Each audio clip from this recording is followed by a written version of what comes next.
how's it going, buddy? Hey, welcome to Vince TV. I'm your host, Sammy, aka Vince Posto on X, and as always, my co-host, Steve Allen. Steve, welcome to Vince TV. Hey, man. Happy Tuesday.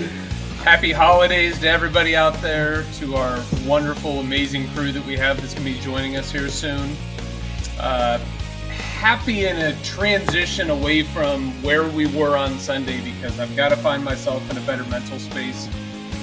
Sammy, I'm not at a loss for words, but if I was ever at a loss for words, this would be the time. So, it's just tough. Yeah, we indeed we're talking about it. It's gonna be a little bit tough to talk about it this week. We do this every single time. Our expectations got starting a little bit too high, and something happens and we're back to reality. We had a couple of good years for the Dolphins, so we'll see what happens. We're gonna talk a lot about it during the offseason and probably this. We're gonna have a couple several interesting weeks coming up here, depending on how it's gonna go. I'm always looking forward to the stuff you're putting together, producing the great content and stuff and having ideas for this stuff. I don't want to wish for bad things to happen, but I'm looking forward to what we have to present, especially with where my mind is following Sunday against Houston. We have to, we have to work with what we're giving. So if the Dolphins went to the Super Bowl, we were partying all the time and we were having a lot of fun, but it is what it is, so we have to what it is. So on this episode, we're going to talk about how the party is over for Tua McDaniel and the Miami Dolphins after, the disaster in Houston. We're going to play What's the Word? So we're going to talk What's the Word about, to describe the current 6-8 Miami Dolphins. Also on Sunday, the Dolphins play against the San Francisco 49ers. Mike McDaniel record against his former cohorts on the coaching staff is not pretty good. He did show my bait this season, but usually his record is not as good. So it's gonna, even though the 49ers are not the best, it's gonna be a tall task for the Dolphins this Sunday.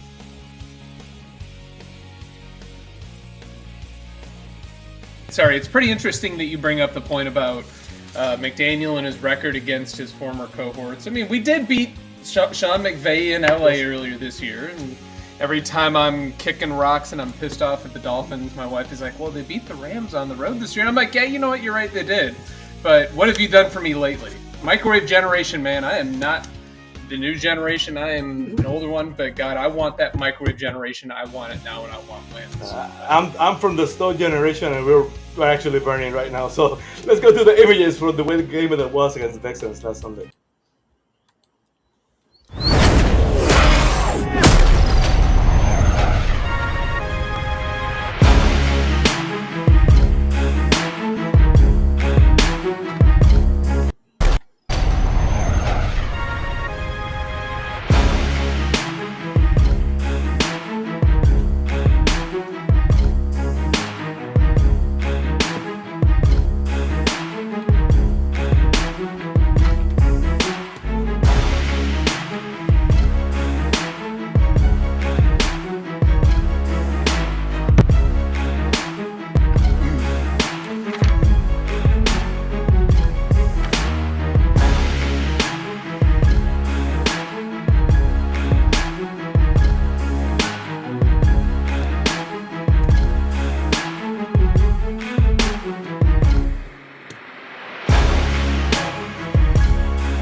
Just before the game started, when the United came out, and I say, Armstead is out, and Ken Lamb is out, like ouch.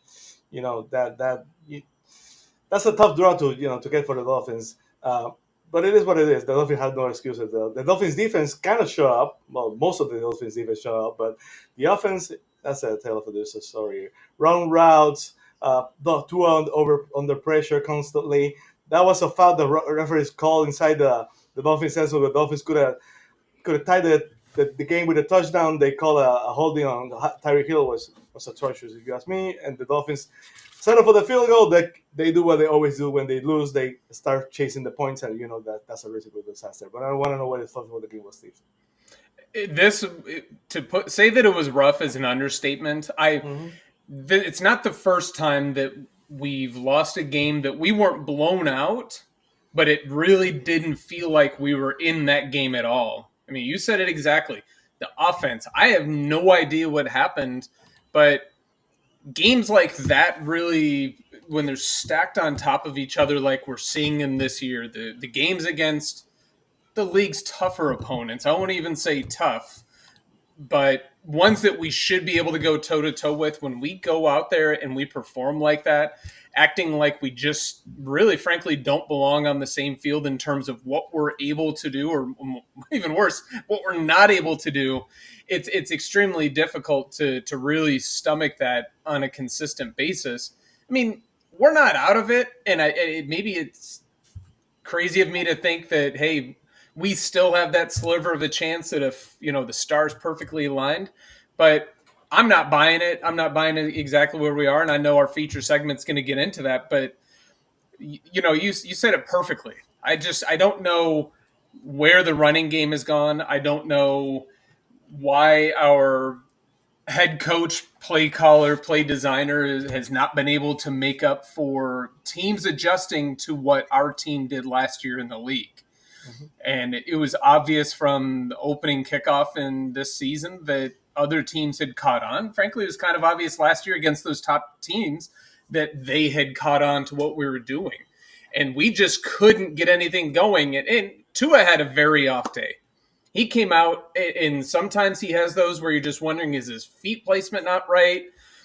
I think really it was more a credit to what the Houston Texans defense did against us and frankly, our inability to do anything against that. Several times, Sammy, I saw them drop 8 people into coverage, rush 3, and get coverage and get pressure on Tua with that.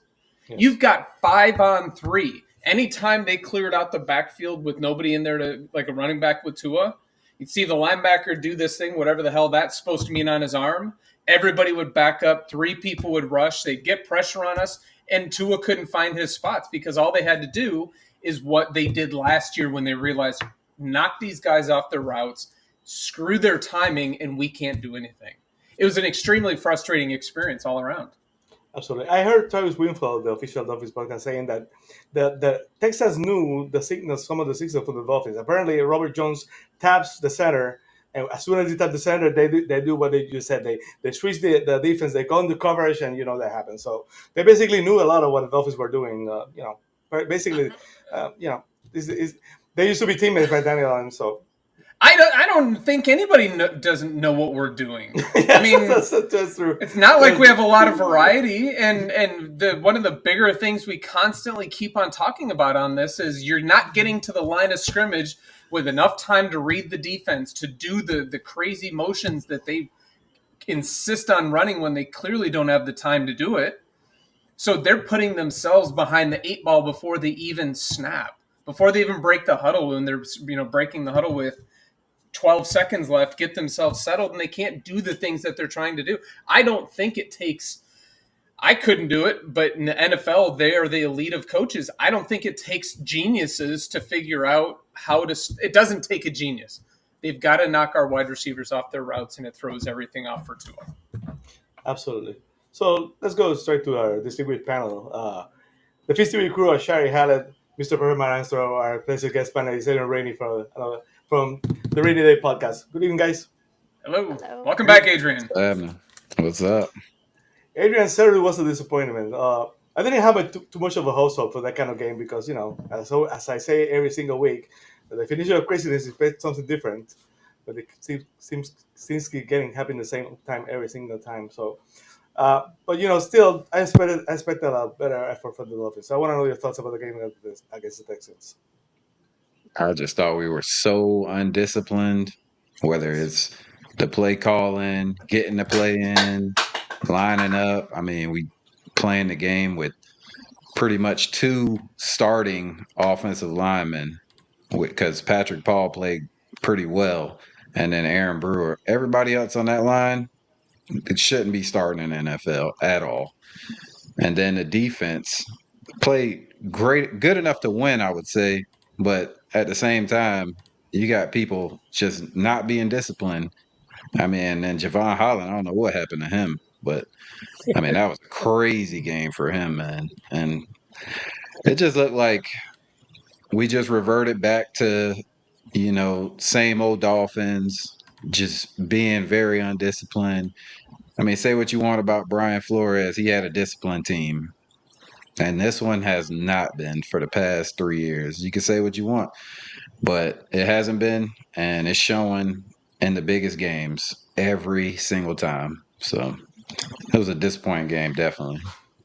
In football, more than any other sport, it's true that the team takes the character, the personality of the coach, and basically that's what him into the offense. Uh, I have my doubts and reservations on my Daniel from day one. I've been criticized a lot for it, but time's catching up to him. The undisciplined, the playing loose. I heard someone say, I think it was Omar Kelly that said that the Dolphins were as loose as you can imagine this week. They felt confident. They were loose. They were ready, and I kept a mental note on that, saying, well, they're loose. We'll see how that translates. But apparently, the Dolphins playing loose is playing undisciplined because the Dolphins could not. They were running wrong routes. They were the spacing. The McDaniel's offense is based on spacing, and you can see that clutter all over the place, Steve. I don't know what to tell you about that. I don't have any answers for it. I don't have there. To me, it makes absolutely no sense again. And Shari, we watch the same exact game. Oftentimes, we see the same things. We say things a lot of times before. This week, 2 weeks in a row, Trent Green and Kevin Harlan say these things. We're like, yep, there they go. They saw the same exact stuff. I don't know. Tell us something that we haven't, beat into the ground yet between the two of us here. Oh, so I have to come up with something very new. No, you can repeat what we've talked about. Well, and I griped was going to about. say, how am I to come up with something new when everybody likes to say it's the same old Dolphins? You can't come up with something new. Good teams find a way to win, and we keep finding a way to lose. So it's not like we spoke about it last week. We need to be multidimensional, not make ourselves one dimensional.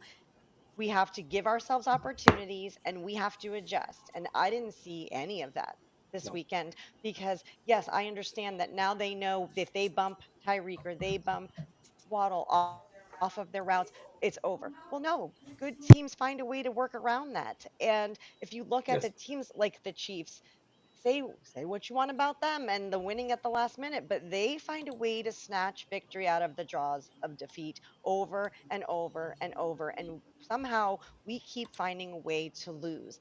Tua was off from the get. At one point, Steve said to me, it's reminiscent of when he had the concussion and he was off. And then you find out after the game, well, he was concussed and playing, but he was like that from the start before he was ever touched. So I just think he was having a rough game. I think he was off on his timing. That is when the other teammates need to step up. And we haven't found a group that can consistently step up when one person, one area is struggling. It's like quicksand and they fall apart. And if you're on third and short, and our stats on third and short are abysmal. And if you're on third and short and you're coming to the line and the clock is already at 10, 9, 8, you don't even have a chance to try to get them to jump. You don't have a chance to read what they've given you and make a change. So you are setting yourself up for failure. We have to set ourselves up for success. I haven't seen us do that consistently. I love the flashes of brilliance that we see in occasional games this year. But until we can find a way to string these together to have one place pick up where the other one needs their help, nothing is going to change. And we talk about discipline. I mean, everyone knows Don Shula had the most disciplined team of in the history of the league, and they were the least penalized year in and year out.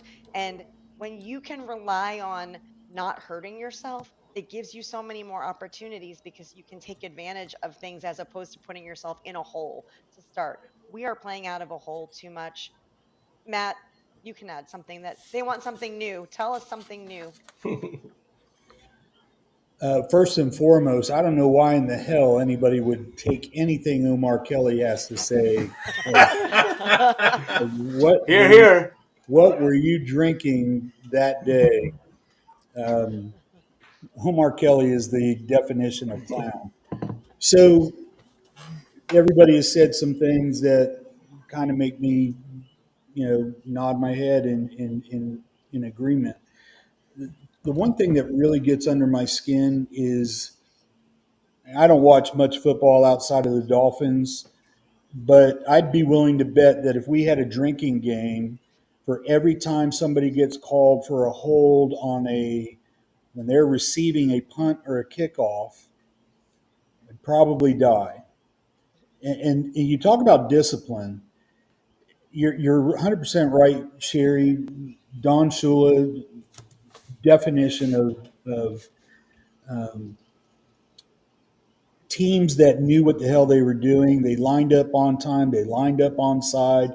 They were disciplined. The definition of discipline, and how you can, like, you've been playing football since you were 5. Why did you always have a holding call on a kickoff return or on a punt return? Why is there always a penalty for that? I don't get it. I was very much of the mindset that we were in this. Bad luck here and there, we could overcome, but it's hard to do throwing a couple interceptions. It's impossible when you have 4 turnovers and they're all from your quarterback. You're all from your best player. That's really impossible to overcome. And as we've gone into the season, as we get deeper and deeper, the margin for error is slimmer and slimmer. I felt like the Houston game was a game where, you know what, that's probably one that's going to bite us in the ass. And I would have said that if we were 7-5, 8-4, whatever. I would have said that. Houston they outplayed them in every facet of the game. That defense is real over there, like impressively real. If they get everything together on the offensive side of the ball, that's a legitimate contender for a Super Bowl. I don't know that. Yeah, I'm optimistic. They haven't said where we pick in next April's draft yet. A lot of stuff would have to fall into place. I know that there's changes coming. My first question is, where do you start? Bad end to a weekend. Again, why are you listening to Omar Kelly? I just can't let that go, man. And can I just say, for me personally, I give 2 or 3 of those interceptions. I think somebody like Tyreek Hill needs to make that catch. And I understand it was 6 inches underthrown, but when you are in that position and you are that guy, you have to come down you fight for that ball. And I know it was fantastic defense. Don't get me wrong. That defensive play was perfect. He couldn't have played it any better, but that's why I don't look at that as egregiously as I do the other 3. But you're calling me for an offensive pass interference at minimum. You're not going to get that INT. You're not. There was absolutely no play by the Dolphins player to prevent that. And you can see, everybody watching it could see it. Every single person could see what was happening on every one of those interceptions. On the one right in the middle, Bullock, I think. Mm-hmm. Yeah. I just don't think he saw him. He did, for sure. But That was the defense Well, let me they just, played, before though. we- okay, On that Tyreek Hill the interception I'm talking about, I legit thought Tyreek Hill had the ball. Like, he I did. blinked for a second and I thought he came down with the ball. So that's why I'm saying I can't give 2 of that 100%. I think that Reek has to share that a little bit, because with that, at that level, you have to come up with that play. That's my opinion. No, he did have the ball. He had it in his hands, and Stingley just ripped it out of there and one-handed, basically, and yanked it away from somebody who's the highest paid wide receiver in the league. That can't happen. But thank you, everybody, for bringing some different, inputs, because a lot of times, week in and week out, we regurgitate the same stuff because we all watch the same game. And there's been some good content, and it's weird. Last year, Sammy, we had some phenomenal audiences in a win streak. This year, it seems to be that our audiences are much more engaged following, the Green Bay loss, this Houston loss. Absolutely love all of the interaction and content that we're seeing in the chats here. But going back to the point of discipline and how you practice, when you watch that the special that for the undefeated Dolphins season, and they went and they showed how Shula trained them, what he did, you see he's out there running with them. And I'm not saying that Mike McDaniel goes out there and starts doing wind sprints with them, but for God's sakes, from what I understand, he actually needs to start making them do wind sprints. But teams play how they practice. And somebody put it up there, and I might be just cherry picking the perfect example because somebody did that when they posted the video, but on a play action, I'll throw up play action, some air quotes there, because frankly, it wasn't even a real fake. Tua goes to a fake to Achane. Achane is going at best quarter speed. That linebacker saw that, immediately clued into it, backed up into coverage, creating a position where Tua would be able to put a much more on-target pass to Tyreek coming on a deeper slant. And instead, Tua has to throw it over, and it's an incomplete pass. But it's the little details of doing the things that need to be done that Achane in that one play, failing. Wide receivers running the wrong routes, not doing what they're supposed to do. Tua being off target on a throw when he should be, or I don't give him the excuse that he didn't see the defensive back there to intercept that. It's his job to go back, look his progressions. But again, let's go back. If he doesn't have an opportunity because he's too late getting to the line of scrimmage to actually assess the defense and realize, hey, that play may not be there and he's going to go somewhere else. But he actually got off the hook a couple times on some bad throws, and he got caught in the other couple that he threw really poorly.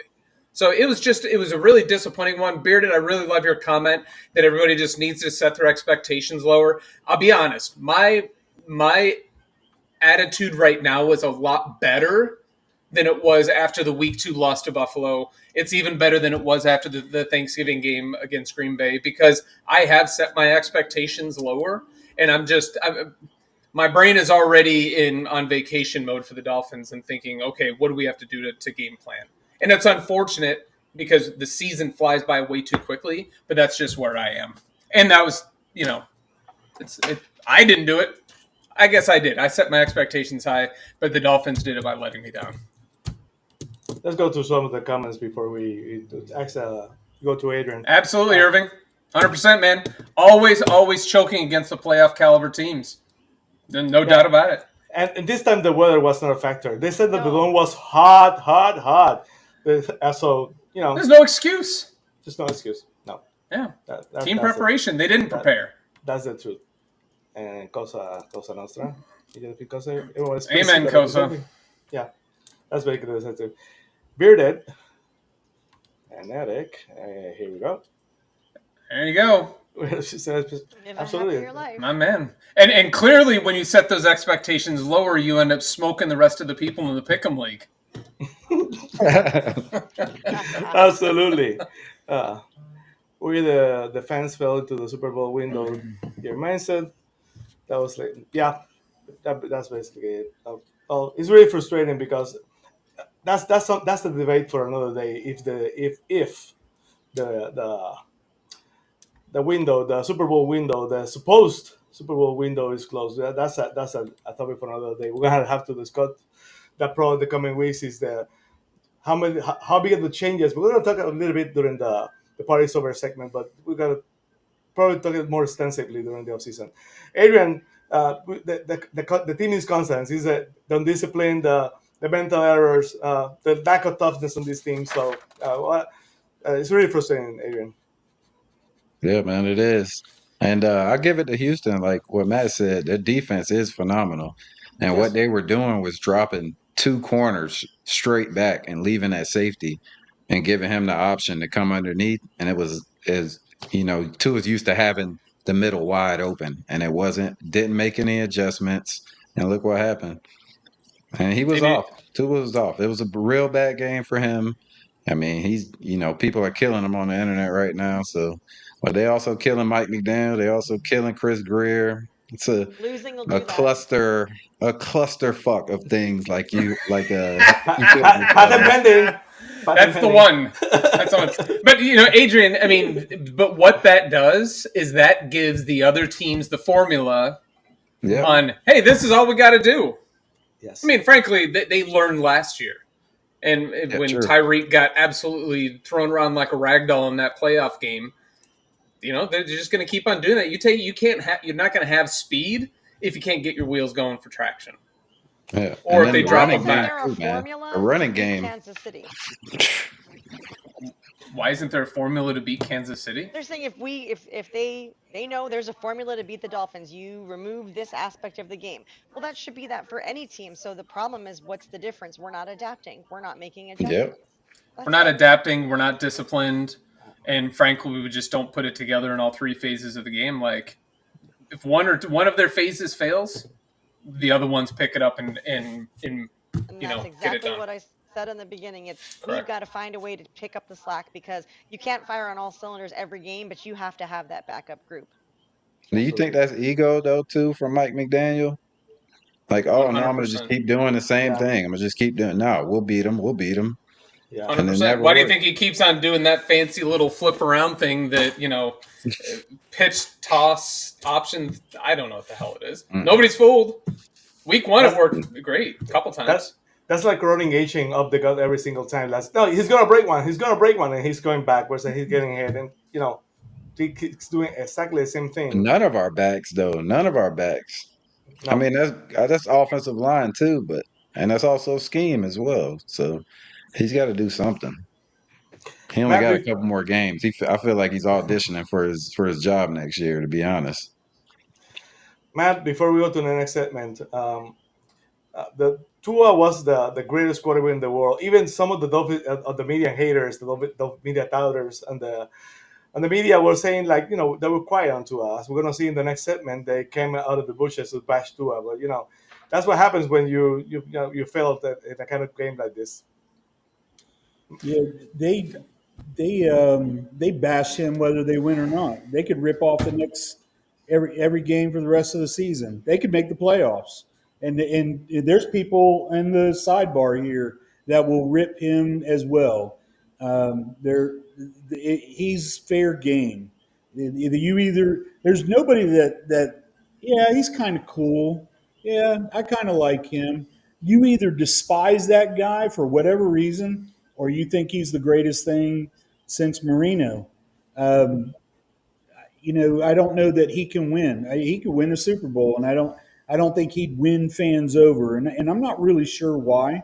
I don't know if there's, I don't know why, but I've seen enough from this fan base, from the experts who claim to know what they're talking about. Maybe they do, but I've seen enough of them to swear off social media because there's no value to it. And as a excuse me, as a pro athlete, and let's face it, he's the face of pro sports in South Florida. He's thin-skinned. We all know that. We all know that he's got rabbit ears. We all know he pays attention to whatever is going on in the media, and I just can't imagine that that's a good life to have.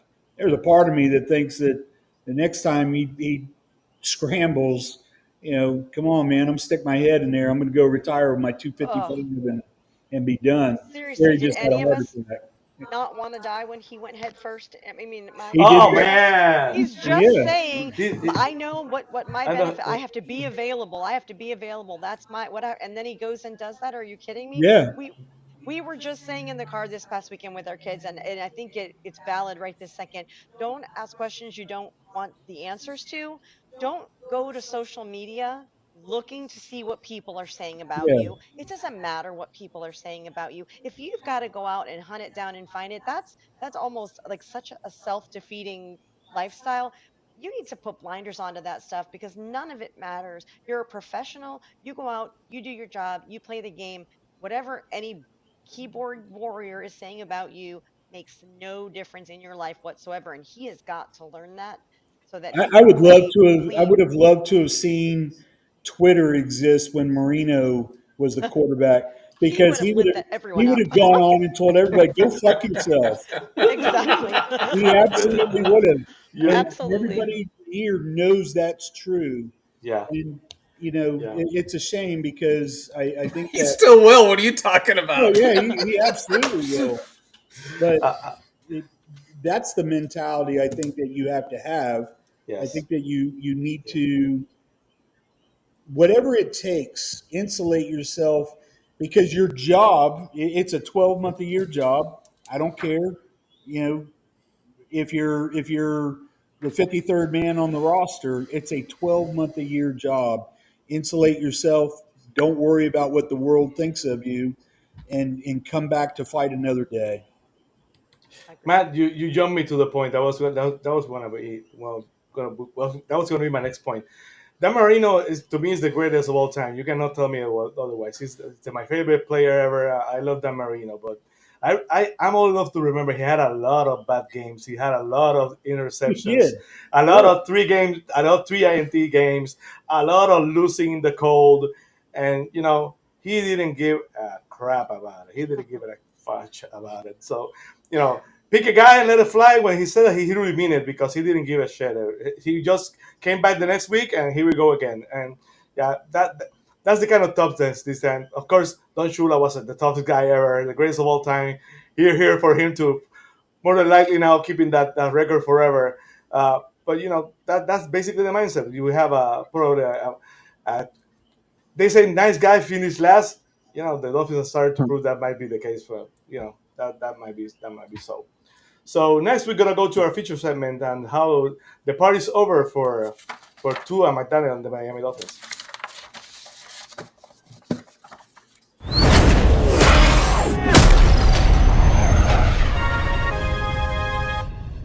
And it is probably a season-ending loss for Miami to the Texans. What is it you call their coach? McGenius. McGenius. So what did you see from Tua on that offense yesterday?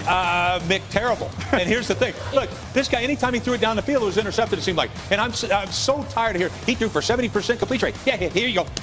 Boom, there you go. One side. Oh, here, D-Wood. Oh, here's bubble screen. Here's bubble screen. And we're saying that's genius. It's impossible to watch this football team. It's atrocious. Oh, that's another completion, though. Golly, forget it, that team. I don't want to hear about the Miami Dolphins anymore. The narrative was out there about the cold. There wasn't any cold. They were playing indoors. What happened with the Miami Dolphins? It's December. Games matter really much at this time of year. Playing a good team. And what happened? They folded. Miami Dolphins like 1-10 against teams with records above 500. So until they start beating some big dogs, I don't even want to have another conversation about the Miami Dolphins. When we talk about the best teams in the AFC, specifically like a Ravens and a Buffalo, I mean, you get this time of year, you are also running the football, but running the football with your quarterback. That is an element Miami does not have. It's only about the quick passes like Rex is talking about. If you stop those, you stop Miami. Dan, quick take from you on this before I go to the next one. Yeah, reality is Miami's season was derailed by injuries. This is still a really good football team, but I agree. To get into that next echelon, there's going to have to be a physical element that gets introduced to their offense. I am never going to be even 5% bullied by this guy again about this player. What more do you want him to do? He led the league. He led the league in passing. He got over the injury problems. He is everyone who watches, I feel like knows. It's like, oh yeah, he absolutely can execute a script if it's perfect. But the moment timing is off, the pass rush gets there, everything's not, maybe Mike McDaniel's scheme has gone stale a little bit. Fine. The moment things are not the best situation imaginable for a quarterback, he's awful. And in the biggest spots against good teams, awful. And they're stuck, man. They just paid him. With the Dolphins too, and again, this is where I just believe in the construction of their team for this one thing that I brought up in Football Night in America. You can't have your highest paid player on your team be your number one concern in every big game. And they have bowed to, we're just going to make Tua work. And it's hard enough to win games in the NFL, but when you're trying to do it with a preconceived way in which you want to do it, you go into the game where we're going to protect Tua because we don't want him to get hurt, and he can't throw the ball down the field, so we're going to throw a bunch of short routes and still make him look good. That's just not a recipe for success in the NFL. You're never going to go to where you want to go if that's the way you're going to play. And again, it doesn't matter what the big game is. Thanksgiving night, it's up in Green Bay, it's this game here, it's whatever. We all question, can Tua make some plays? Can he hang in the pocket? Can he throw the ball down the field? You shouldn't be saying that about your highest paid player in your team. That's the last guy you worry about in that department. And that's where the rubber doesn't meet the road with the Dolphins, and they got some weird issues because of it. Yeah. Yesterday was an opportunity to change one of the narratives because it wasn't a cold weather game. No. But we both thought the Dolphins could go there Yeah. with season kind of on the line against a Texans team that's kind of vulnerable. The Dolphins are missing something. And if I'm the Bears, I don't know what the Bears think about Mike McDaniel, but I am definitely calling. If I'm interested in Mike McDaniel, I'm calling Stephen Ross to see if he would like to rectify the extension he gave last year, because it just feels like they've hit their ceiling for all that stuff. And Mike McDaniel, he was so different, and at times it's like, can you answer the question? Like, there's times where he kind of is all over the place. I still love him, right? But I just wonder whether or not Stephen Ross is thinking, we're at our ceiling with Mike McDaniel and Chris Greer. Well, and we got to do something else if we ever want to get to a Super Bowl. I don't look at Mike McDaniel as being the issue at all. I look at, you want to get into the issues, I look at it as we've hit the ceiling maybe with, some of the decisions that Chris Greer has made, but still, I don't think the talent is all that bad. The big thing is they hit the ceiling with the quarterback. But McDaniel hitched his wagon to the quarterback. What choice did he have? Well,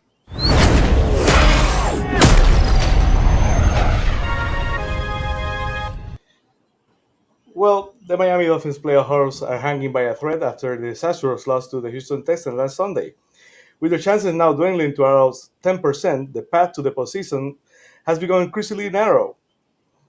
Miami must win out and receive significant help from other teams to even have a chance to make it the playoffs. The loss to the Texans has effectively ended their season, leaving fans and analysts alike to wonder what went wrong and what the future holds for the Dolphins franchise. Adrian, should the Dolphins continue to put a fight for the rest of the season, or wave the white flag and think about the future? That's the question, basically. We have to think about it. We have to think about what's next for the Dolphins. Steve is back. Steve, I'll be with you in a minute. But, as Adrian, that's the question. The Dolphins have now to look forward to, do they bring back Chubb? Do they bring back Waddle? Or they just basically, it is what it is, and think about next season? What are your thoughts on that? I don't think they're going to, wave the white flag on the season. They're still going to play and compete. But I think the season's over. I think that loss kind of did it for them, and the way they lost, I don't know how we go and win the rest of the games this year at all. Just the way we played. We got exposed, and that's what happens. I will say this about Tua. I think Tua's a great quarterback. I really do. But people say the same thing about you for years and years and years. It's gotta be some truth to it.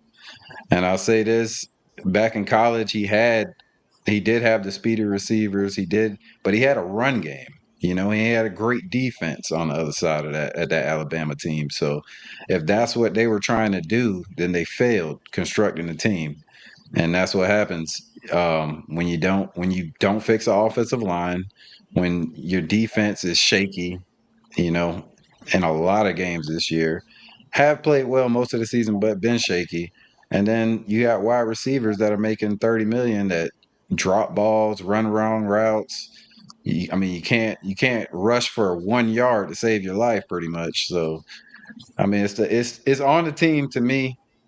And Tua's great, but he does have limitations. But we can win a Super Bowl with Tua. We just got to build the right team around him. As long as it's at 1 p.m. in Miami Gardens. Absolutely, Steve. Basically, that's the question. The Dolphins, Barry Jackson said there's a path for the Dolphins playoff. A lot of things have to happen for that to happen. But I don't know your thoughts. Basically, this is what's happened. The future Sammy is yours, buddy. What should the Dolphins do next? Should the Dolphins throw the towel, or should they keep fighting for the rest of the season? So the question is whether or not they should continue to put up a fight, and I'll be the ass here. I really want to know when they started putting up a consistent fight this year. Because game one this season, they came out the chute and they were underwhelmed. They underperformed. Week 2 against Buffalo, they had no position being on that field when Tua was on the field, and they sure as hell didn't belong after that. And yeah, they showed up when they went up to Orchard Park into Buffalo, and 61-yard field goal bailed out Buffalo. Fine. But I really don't know what's going on. Everybody, and let's be real, there's the usual soggy wet towel detractors out there that'll always say the Dolphins aren't ever going to be good enough. But I know that as a Fins TV crew, and a lot of the people I know looked at this roster and they said, yeah, we lost some people, but we're no worse off this year than what we were last year. And we actually got a little bit better in a couple areas. Yes. And where did we go? We got off to a hot start last year. We were the fastest show on turf. We never really got that going, and I do believe that it's because our head coach failed to look at what did we do last year that wasn't good enough.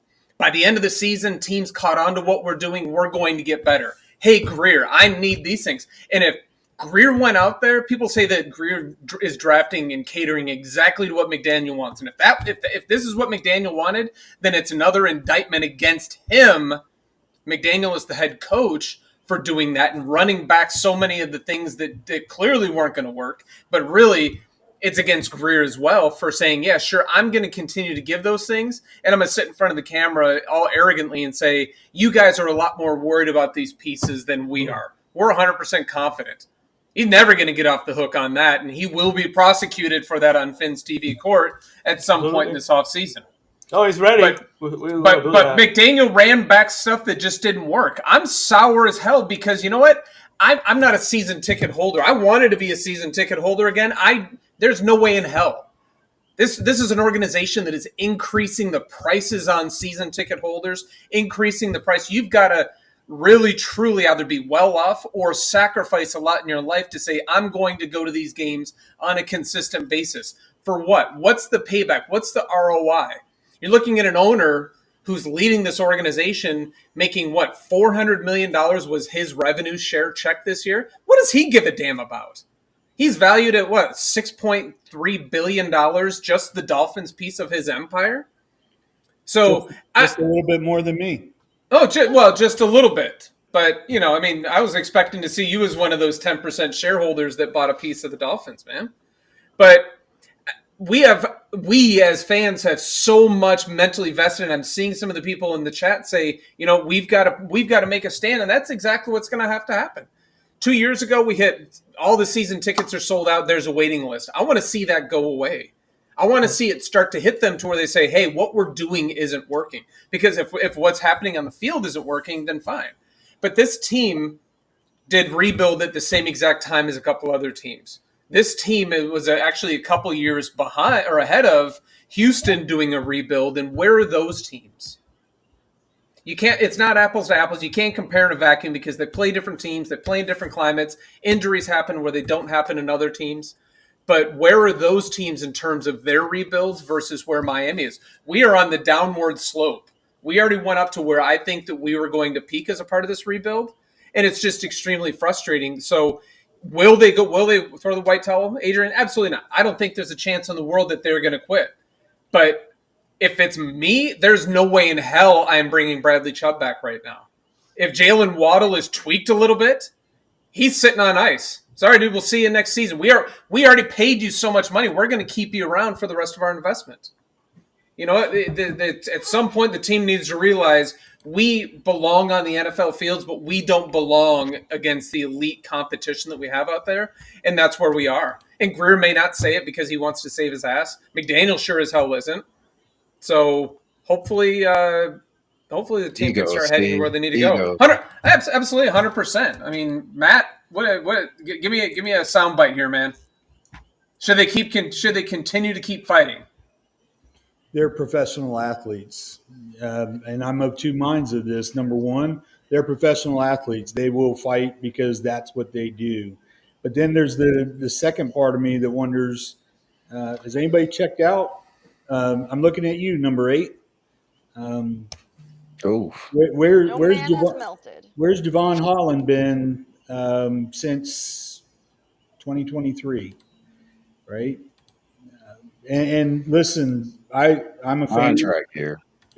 Right. Of all the years for you to suddenly disappear, if I had the ability to make him and Poyer swap uniforms, would you know? Would you know who was who? Well, only one would be reporting back to Buffalo, but other than that, no. I feel what everybody is saying. I am still of the mind that injuries have had such a huge, significant impact on this team all the way back to week 2. That is not my way of saying everything's rosy. If we weren't beat up and injured, we would have been fine. Still pissed that Chubb was in the game against the Ravens at the end of the game when the game was decided. That to me is kind of indefensible. And I'm a McDaniel fan. He's quirky. He's not textbook. He's not the we tried our hardest out there and we'll get them next week. I like the different that he brings to it. I might get tired of it next week or next year, but I like it right now. But I would love to be able to say, what the hell were you thinking having Bradley Chubb out there in a game that's been decided? Because ACL injuries typically take about 9 to 12 months, and we are at that window. So how bad was his knee injury? It was ACL, it was his PCL, and it was his meniscus. Right. Or no, I'm sorry, patella tendon.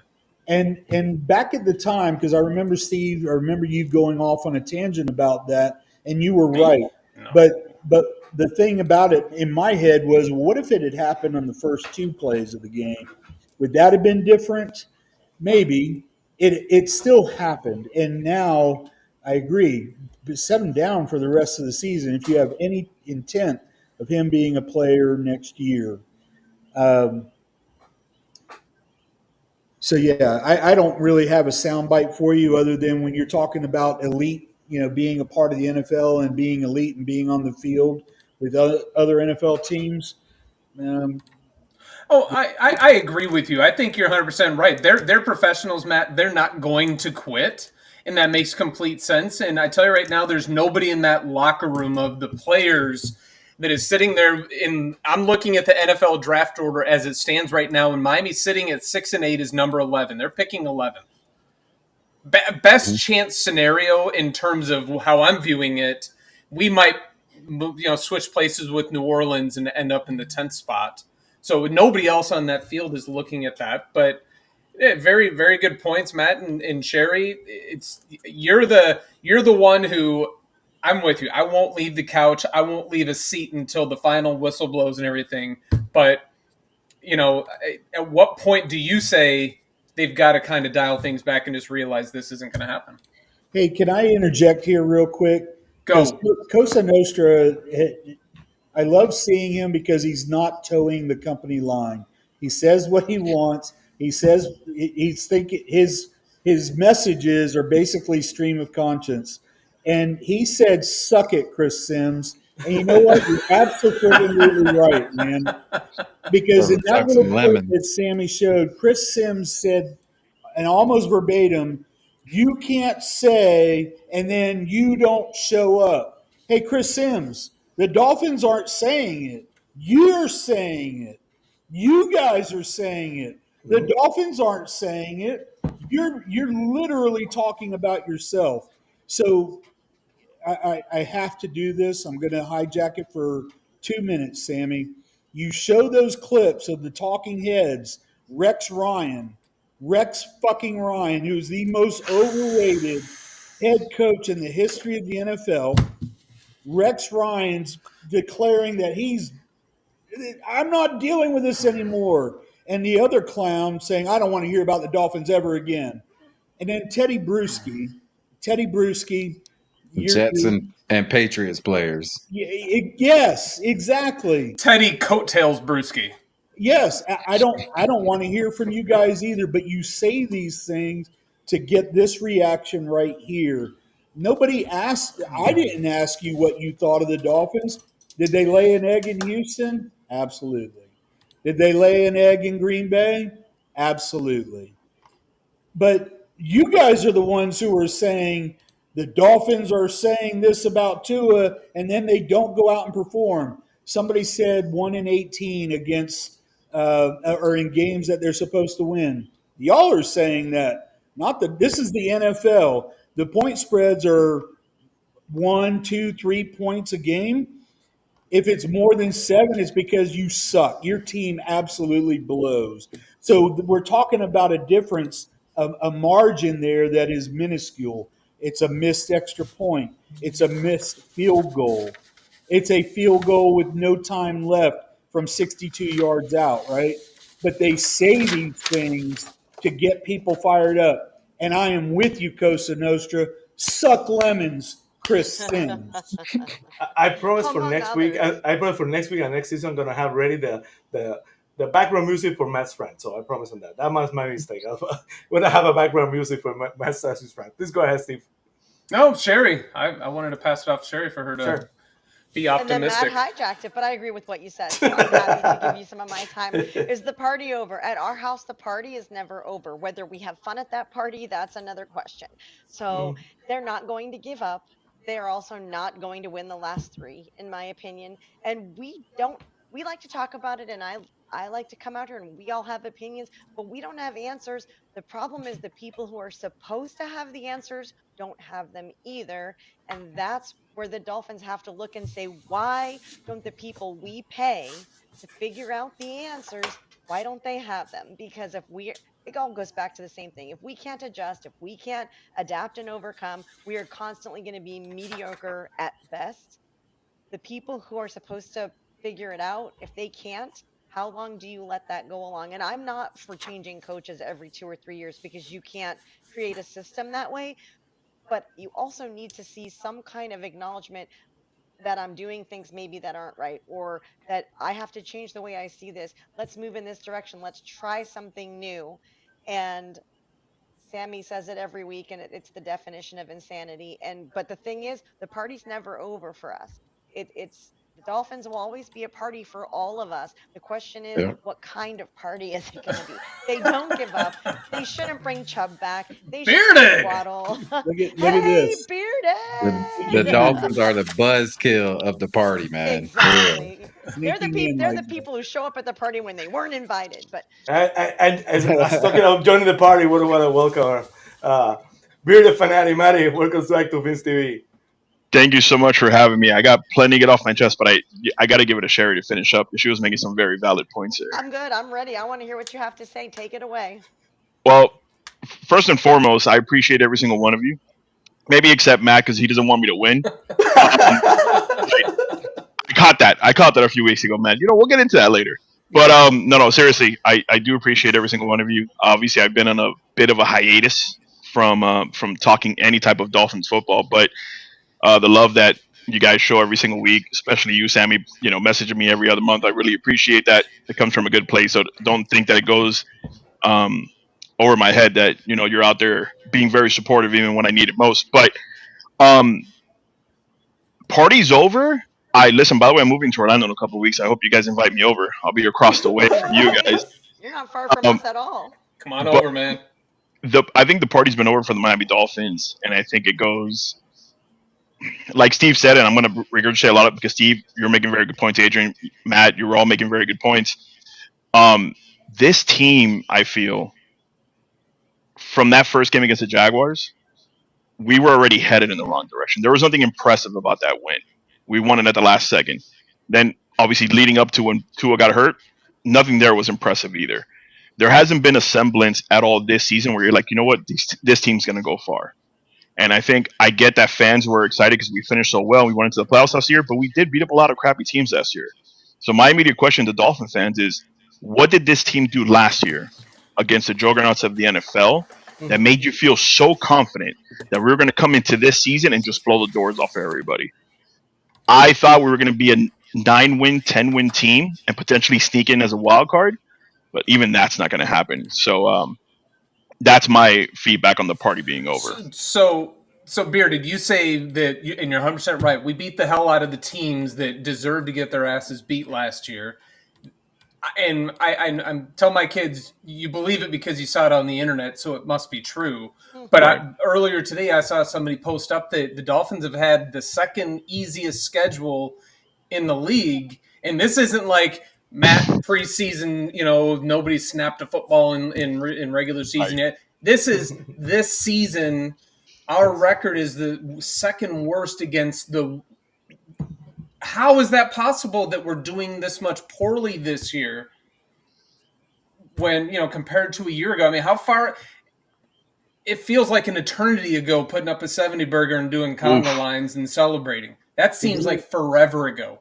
Did that really happen, or did I just? No. Well, we have a bobblehead that. We have the shows bobblehead that, over there. So. Yeah. Maybe it was the Mandela effect. I don't think it actually happened. I don't recall, even though I was there for it in person. But Steve, I think you mentioned at the very beginning when you were talking about the party being over. At the end of the last season, people started catching up to what McDaniel was doing, what he was running, and the type of offense he wanted to build. And now this year, it feels like all he runs is 90% screenplays every single time, or a dump off to the running back. Mm-hmm. People got equipped to his offense, and he hasn't done anything to adjust around it. And I know that Cosa Nostra was mentioning it about this person needing to be go. For me, when you do a clean sweep, you have to clean sweep from the top to the bottom. Don't tell me you're going to fire Chris Greer and then keep Mike McDaniel. Don't tell me you're going to fire Mike McDaniel and then keep Chris Greer. It needs to be a clean sweep. I forgot when it was. I think it was when Bill Parcells got hired. He came in here and fired every single person, even the janitors that cleaned the bathrooms. I think you need that type of thing. If you want to actually flip around, you need to start from scratch. And when you said, how did it become that Dolphin fans expected so much based on what we saw last year? It's because perception is 99% of reality, and not everybody sits and delves into it like we do and wants to know why. They just take what they see at face value and say, this is my reality. We did great. We put up 70 points on Denver. We made the playoffs. This is where we're going to go next year, because that was the perception, and there wasn't anything that was looked at below the surface. It's a logical progression of what you experienced. You made the playoffs. Mm-hmm. You would expect that at minimum you would make the playoffs again, and you started your season. You know, I remember Steve saying the Jaguars game was the most unimpressive W he'd ever seen, and I was like, "It's a W, man. I don't care. Let's go." And then they shit the bed against the Bills in week 2. And that game was lost long before everything that happened. It was lost long before everything that happened. And you know, as it's gone on, you're like, and I'm guilty of it. You guys love to, you know, Sammy calls me Mr. Perfect. I am optimistic because I believe they'll win every game. But there are times when I'm like, you guys want to turn it on? Like, you did score 70 against Denver. You did strike fear in the hearts of so many teams. I don't care if they had losing records or if they're in the NFL. You beat them. They won the ones they were supposed to. So yes, and the progression is, all right, you have improved the club apparently through free agency and the draft. You appear to have taken the next step. Let's go. Let's get the season started. And, you know, you lose to the Bills and to the Cardinals, games that you really should have won. You know, we talk about, a moment ago, I was talking about the difference makers, a missed field goal, missed extra point here and there. What's the season, even with Tua's injury, what's the season like if they beat the Cardinals and the Bills? 2 games that they absolutely shoulda, coulda, woulda won. Mm-hmm. You know, nobody's ever going to take that away from me. I'm not saying they played perfect, but doggone it, they played good enough to win. So the sad thing about this for me as a fan is you're absolutely right.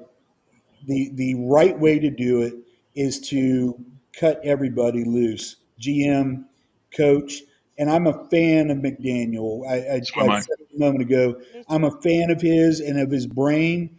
I would love to see him, if he stays, you know, if he's the coach next year, I'd love to see him relinquish play calling duties.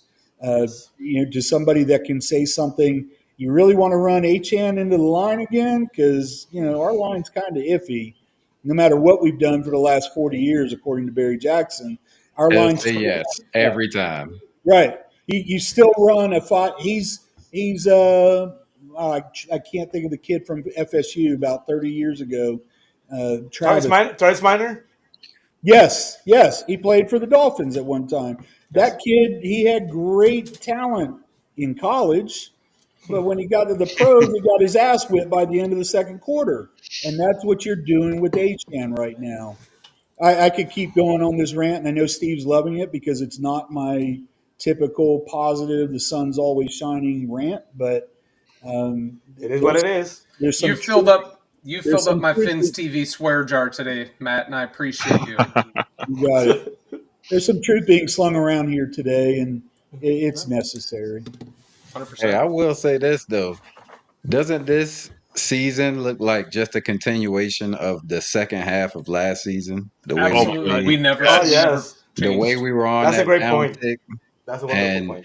we barely got in the playoffs. Then we played poorly in the playoffs, and then look, we started this season off, and it's just a continuation, man. It's the same thing. He never changed anything. He never Because changed we're anything. already coming off when the season started. That's a wonderful analogy. And at that point, let's play some Fisty. What's the word?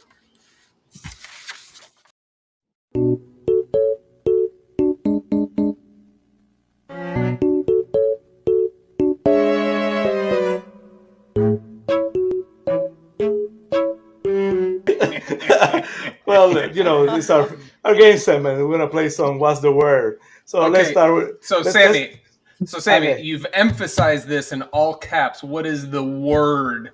So I'm gonna hold myself to a single word, but I don't want to go first. Okay. What is a single word? That's fair. Let's start with our guest. Let's start with Adrian. Use one word to describe the 6 and 8 Dolphins are. What's the word, Adrian?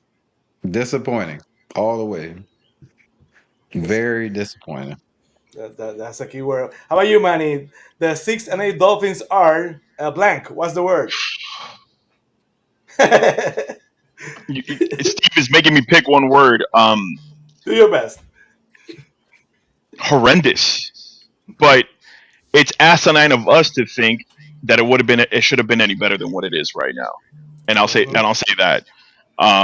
But yeah, horrendous is the best way I could say it. There's no reason this team with the type of talent that it has on offense and before the loss of key players on defense, but horrible to be 6 and 8 at this point in the season. How about you, Shari? Well, the 6 and 8 Dolphins are blank. What's the word? Stagnant. They're not moving. Damn it, Shari! You just. I love when this happens. Usually my husband takes what I'm gonna say. So, but yeah, stagnant. They're a puddle that isn't moving. They're water that is disgusting, and you shouldn't stand in it. It's stagnant. That's very good. Matt, you need to find another word now. The 6 and 8 Dolphins are blank. What's the word? Mediocre. Yeah. Mediocre. You want to run some more, Matt? Because you're only asking for one word, I was going to say stagnant. I'll go with mediocre. But in all honesty, the Miami Dolphins are the club goer at 5:30 a.m. in South Beach. At the beginning of the night, you had hopes. You were excited. This is going to be my night. Then the lights come on. Now you're buying a $20 slice of. I'm going home with a girl tonight. No, you're not. No, you're not. Now you're buying a $20 slice of cheese pizza, wondering what the hell happened. That's what 5 in the morning. Oh man! It's because they thought they were putting on some Sauvage by Dior, and it was really Axe. Oh wow! Oh man! Axe. How about you, Steve? The 6 and 8 Dolphins are blank. What's the word? Outclassed. As an organization, they are outclassed.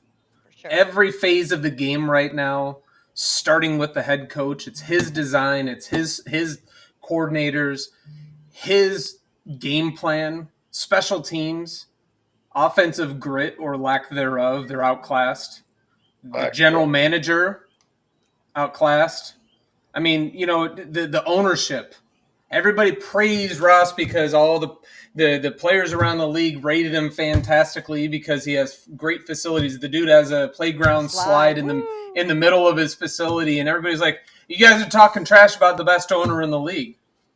He's great at increasing his build. I've said this so many times on this. Tom Garfinkel has a blank check year in and year out to increase his net worth, and he's done a phenomenal job at that. As an owner and identifying what he came to South Beach or to Miami Gardens to do, and that was to own the Dolphins and to bring home a Super Bowl, he has failed miserably. He is being outclassed by many others. He's not the worst in the league. Tepper, the Browns owner, all them. They've got, you can get in line, Woody Johnson. But for what we should expect as fans, he's outclassed. He's not prioritizing well either, because I'm sorry, you shouldn't not be able to park because there's 47 other projects around the stadium that aren't the Miami Dolphins. You're not focused on the meat of the meal. You're assuming that that's what he cares about. That's what I'm saying. That's the problem. What I'm saying. That's what I'm saying. And we as fans, that's our owner. That's the owner of the Miami Dolphins. We want Jesus. We want Robert Kraft level of, but look at what comes with that. Without the rub and tug. We don't want that. We want what the Rooneys have been doing in Pittsburgh for 50 years, right?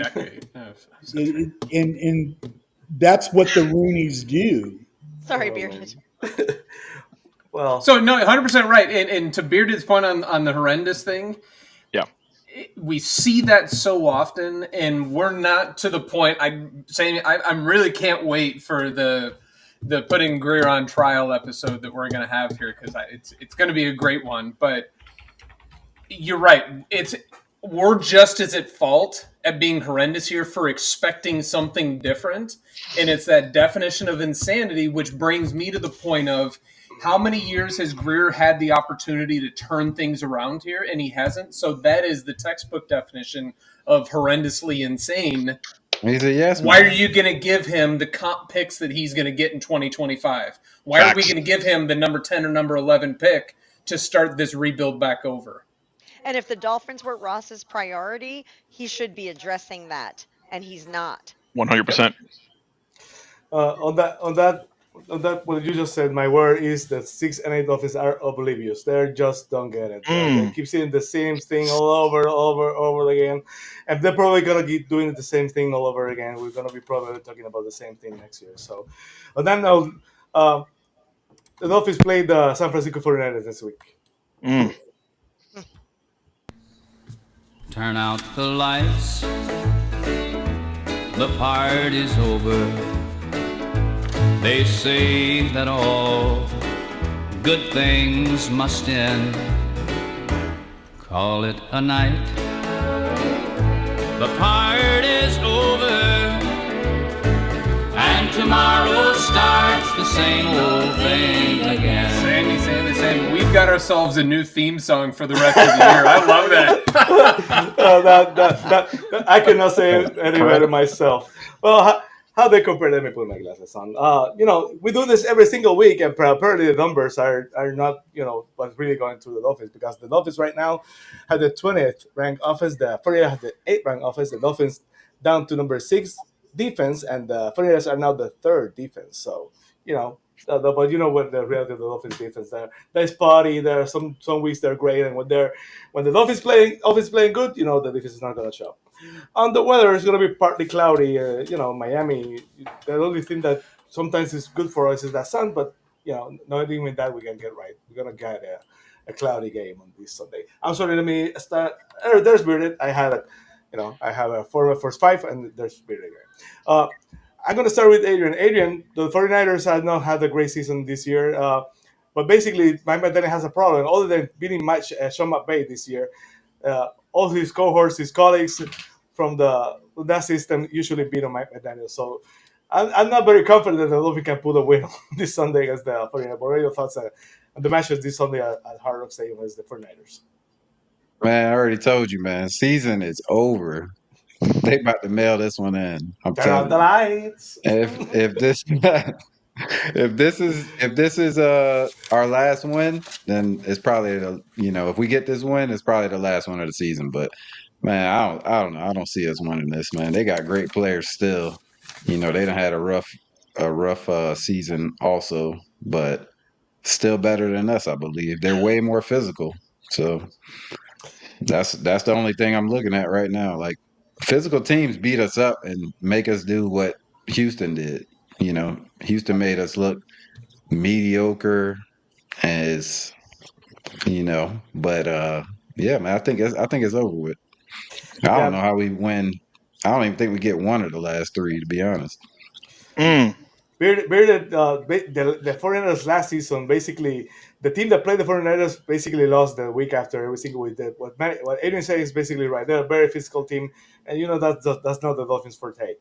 No, it's not. And I'm glad that Adrian said that. So now I know he's going to pick the 49ers to win. Let me make a note of that. Oh, all right.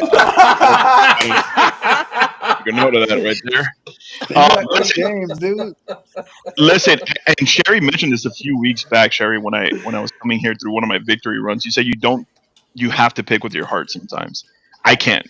Not when it comes to my Dolphins, because they've broken my heart so many times throughout the years. Like Sammy knows, there's a reason why the show is called the Battered Fins Fans, because I'm beyond battered. I want to believe in them. I want to be able to go up to somebody and say, you know what, my team's going to kick your ass this week.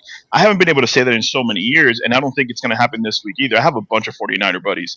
So they want to go to the game. I said, no, that's just not going to happen. I'm not going to get embarrassed in person there. But like Adrian said, the 49ers aren't playing great ball, but they're still going to play better than we are, and it's going to be an easy victory for the San Francisco 49ers. That, Thor. I mean, Matt. The 49ers are a very physical team. They're not at their best, but that's the kind of the game the Dolphins get their ass whooped. So, what are your thoughts on the game against the 49ers? Well, I mean, according to Adrian, the season's over, and according to Here Steve, we go. According to Steve, we've got the 4th pick in the draft, so they might as well call up some AAA guys. And hey, by the way, who is this Carmen guy that was out on right tackle against the Texans? Never heard of him. He's packing groceries at Publix right now. That guy. He's a turnstile at the Turnpike. Yeah, so. You got him and Liam on one side. That side's broken. Correct. And you have a quarterback who has a legitimate injury concern. The next one, right? We've talked about that for years. You put Eric Carmen, if that's his name. I don't even know if that's his name. And listen, if I wasn't a Dolphins fan, think it's South Park. I was just going to say that. If I wasn't a Dolphins fan and I saw that play where Danielle Hunter spun him around, I'd be laughing my ass off. Like, who put the car salesman out there? That dude's selling insurance right now. Anyways. Wait, careful how much you bash him. So far, me and Adrian are getting thumbs downs in the comment section, and we don't want you to get one too now. Oh, I'm absolutely gonna get one with the next words that come out of my mouth. In fact, I'm gonna go from Dolphins by 3 to Dolphins by 7. Oof. How about you, Shari? I think the San Francisco 49ers are my biggest surprise in the NFC, just as the Dolphins, to me, were the biggest surprise in the AFC. So much so that my 2 starting quarterbacks in my fantasy league are Tua and Brock Purdy. So it's been a rough one for me no matter what. I still play Tua. When he was hurt, I had Brock to play, but I still play Tua every week. I'm shocked that they are where they are, and I am sure their podcasts and their fans are sitting around asking the same questions we're asking. What the hell went wrong? They figured us out. Why haven't we adjusted? I'm going to take the Dolphins in our Pick'em League because I never don't take the Dolphins. To me, I have to. It's my husband and anybody who knows me know the first true love of my life since I was 2 years old is the Miami Dolphins. Yep. Everything else is a close second, but I have been a Dolphin since I have memories of life. So I'm not picking against them in the league. I will say that I think the 49ers are going to win. However. Having said that, I would be shocked if we pulled a win out this week. Absolutely shocked, but I would take it. I'll take any win. I'll take it. So I think the 49ers have us beat in every aspect of the word beat. And it's going to be, in my opinion, a very rough game to watch. But I'm going to watch it. We always do till the clock has zeros on it. So sorry, Cosa Nostra. We're all going against the grain here. Well, Steve, the last time the Dolphins played the 49ers, I always say that the Dolphins, on that very first play of the game, they put a pass to Sheffield. They scored a touchdown and said, "We're going to the Super Bowl, baby." Oh, and after that, you know what happened. That was the game. Yeah, that was the one. If I'm Steven Ross, if I'm a Dolphins fan and I know this is a huge game for Mike McDaniel. You know the 49ers want to stump on Mike McDaniel. Shanahan wants to stump on Mike McDaniel like he did last. He doesn't want to lose to his pupils. That's true. So if I want to see how good and how hard his players are playing for him this week. If the Dolphins serve an egg this week, Mike McDaniel might be in trouble if you ask me, but I want to know your thoughts. Well, it's his last home game of the year. It's his last chance to showcase, and I saw that the NFL did their schedule reshuffling, and I was surprised to see that this wasn't moved over to Tubi or only on airwaves that you can get with rabbit ears from your television. Univision. Exactly. Yes, but. Wait, don't stand right there. Hold the hanger right there. So, I mean, but you're talking about two teams that have fallen, for us especially, well short of our preseason expectations. 49ers are on the road. They are a physical team, and we don't play well against teams that bring the physicality. But in the same other sense, I wouldn't be surprised to see Miami go out there and do things, be like, where the hell has this been the rest of the year? I just don't ever know what Dolphins team is going to show up. But no matter what, we're going to watch. We're going to have friends and family over, a little pre-holiday get-together, have a good time. I'll say it's a push, but whatever team wins, it's going to be because the other team was going down to drive and had a turnover. Pop out to win it. I'll take Dolphins by 1.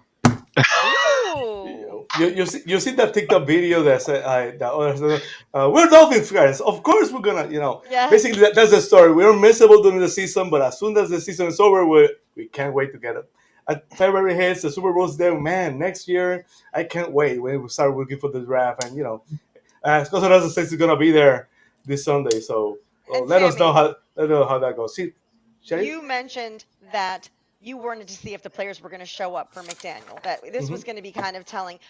Steve and I, we both know this. We believe the players saved Napier in Gainesville. The players really stepped up in Gainesville to save their coach because they wanted. Now, you still have to ask yourself, why didn't they do this all the other times? If they can, why don't they? But it was the coach. But yes, I want to see them leave it all out on the field because I want to see how much does this mean to them in terms of the future of what they have around them now and whether it's going to stay. It's an opportunity where we could start seeing some business decisions being made out there on the field. Yeah, they're planning vacations right now, guys. And if they like that coziness that Mike McDaniel brings, they better do something big this Sunday, because if not, again, I'm reluctant to say they're gonna be changes, but if they get their ass kicked this Sunday, anything is on the table. So let's go to the fifth finish.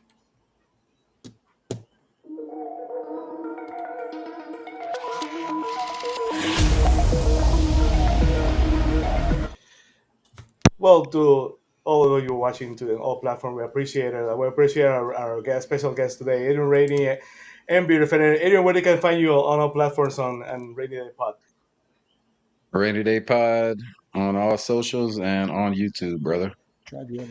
Manny, you know how much I appreciate you. I think you're great. Hopefully you'll be back for during the offseason. We want you for the trial of Chris Greer, and we want you for the Fins TV Awards. Now you have to come back. I'll be here. Absolutely. Well, we had before we go to the present matter, let's go to the top 5 power rankings. I don't want.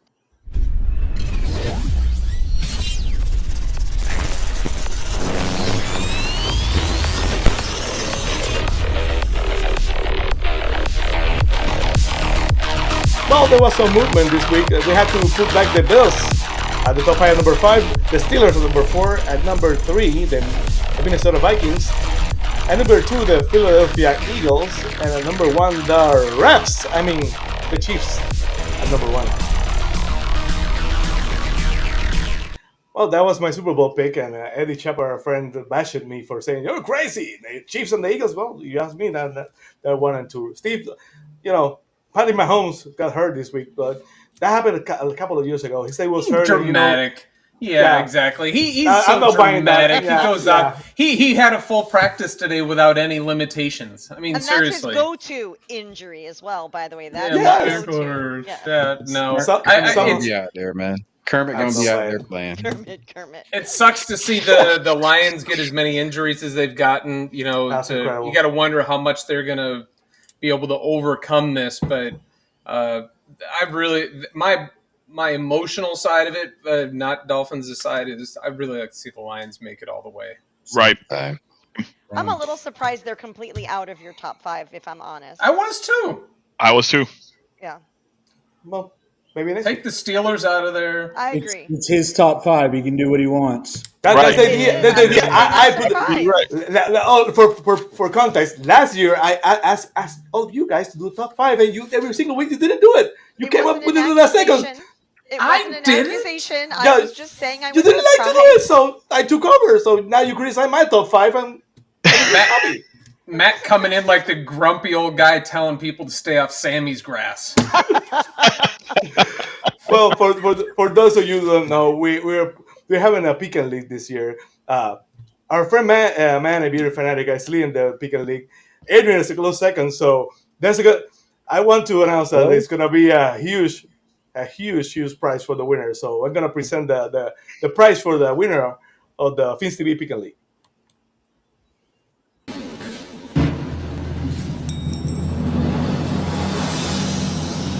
The Fins TV Pick and League Legends Championship ring is the ultimate symbol of fantasy football supremacy, a crown jewel that outshines any other trophy in the realm of fantasy sports.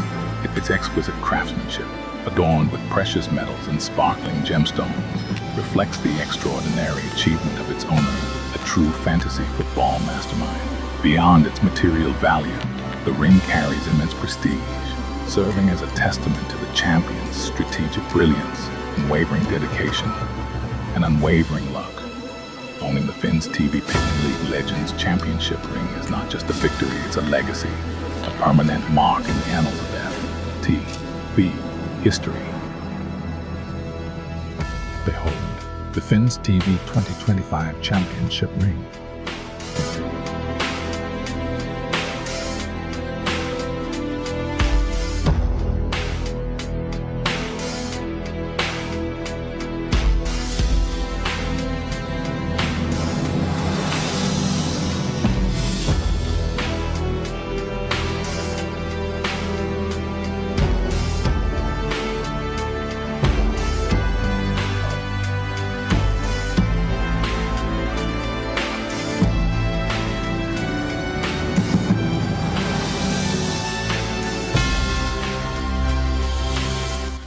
Well, I'm so appreciative for all of you who played, and Bearded, Adrian, Rainey, our friend Jason Sarney, the Fin Trooper, and so many others have played all year. It's a small gesture to all of you to join us. A lot of you have been able to join us on the panel. Hopefully next year, all of you who didn't take it so seriously, you're going, I want that ring. So I was going to say, maybe take I it should have seriously. always been a homer. I'm a little disappointed in myself. Exactly. We have been saying, I want to say thank you to Beard and Adrian, who are number 1 and 2. They're not in the upper tier of the Pick and League, so all the others are a step behind. Are you dropping the rankings again? Because I wanted to I wanted to emphasize the point. Well, I'll do it after you do the rankings. Oh, there you go. Let's go to the Pick and League rankings. The football won't spike itself.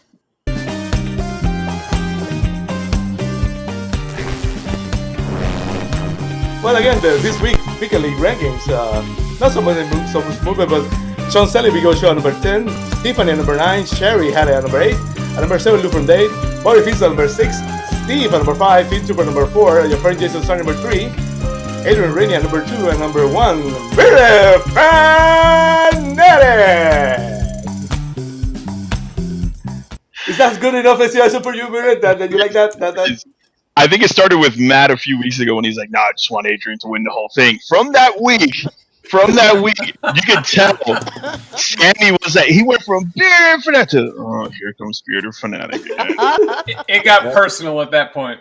It did, and then somebody wanted somebody to take my knees out. I'm like, this is just Squeak the leg. That's what they said. It just got redundant. So it's not enthusiasm. It's redundant. Right. But for the record, I think Adrian's putting a very, very good effort because for a while, you took the league so bad, but Adrian has putting up. Well, I try. Adrian is the only one who has a chance. If my words have that kind of impact motivationally, I'm going to Miami Gardens Saturday night. Please. Yeah. And I'm not leaving until we get a W because that's impressive. Matt for head coach of the Dolphins. Write it down. When I heard Matt's reasoning, and I know we got to go, that he said the hurricane basically knocked him off for 2 weeks. That's why he stopped playing. I was like, hey, I'm in Florida too. I lost power, man. But, motivation's motivation. See, there you go. So, again, Matt, please go ahead. My intestinal fortitude is being challenged here. Oh, boy. Here we go. Adrian's been a very good thorn in my side, so I appreciate him keeping me on my toes every week. Every week I'm trying to gain at least one more game because no lead is ever safe. So every single week I'm trying to gain one more lead on him. Don't pick the Dolphins. Well, again, Adrian and Bearded, I appreciate you guys so much. Adrian, you're great as always. So thank you for joining us again. Hopefully, we're going to be back during the offseason. 2 games left. Next week, we're going to have how Mr. Greer stole Christmas. That's going to be a lot of fun. So we're going to talk a lot about Chris Greer during next week's show. And Bearded, we appreciate it. That's on a special night, right? That's a Monday. On Monday at 7:30 because, of course, Christmas 35th. So that Monday. Hopefully, we're going to be celebrating a Dolphins win because Another will be happy after going to the game personally. But, I will not be so sure. We'll see what happens. So, again, Beard, thank you, Matt, Mr. Perfect, Mr. 1%. Thank you as always, Shari. Thank you. Appreciate it. Steve, my brother. Merry Christmas. Awesome Happy show, holidays. And so remember, when you say Miami, you're talking Super Bowl. Hands up, y'all. Hands up. Thanks for watching Fins TV. Please like and subscribe.